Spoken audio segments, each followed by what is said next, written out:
ايه؟ بتفرج. بقول له ناس محترمه ما تقبلش الكامل اللي هم بيعملوه على الظباط يعني؟ لا، اللي هم الناس اللي قاعدين يتفسحوا دول، يعني تقدري تعملي زيهم؟ تقدري تعملي زيهم؟ كل واحد حسب فكره. بس ده فكر مقبول على فكره. عايزين نتعلم الوعي والاحترام شويه، يبقى لنا مكان. لكن المنظر ده اما بره يشوف المنظر، يشوف فيهم حتى ادائهم وشكلهم مش ناس مثقفه وناس، حتى في ناس بتبقى غالبه قوي وجهله بس عندهم ثقافه.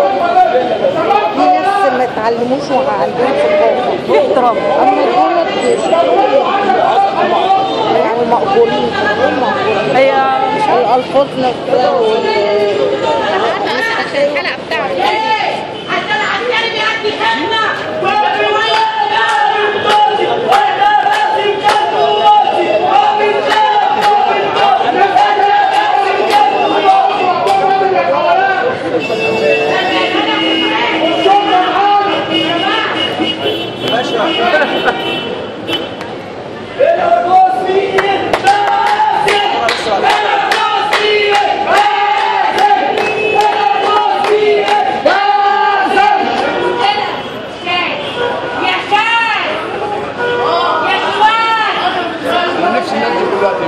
هو فيها مزيكا.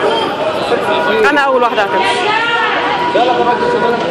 يلا امشي يا حبيبي امشي. ما دام انت مش عاجبك كده، كل ما بنكتر كل ما بنزود النوم. نمشي احسن. الفرق عليهم بكتير. فعلا خساره. اللي مش عاجبه يا جماعه يمشي.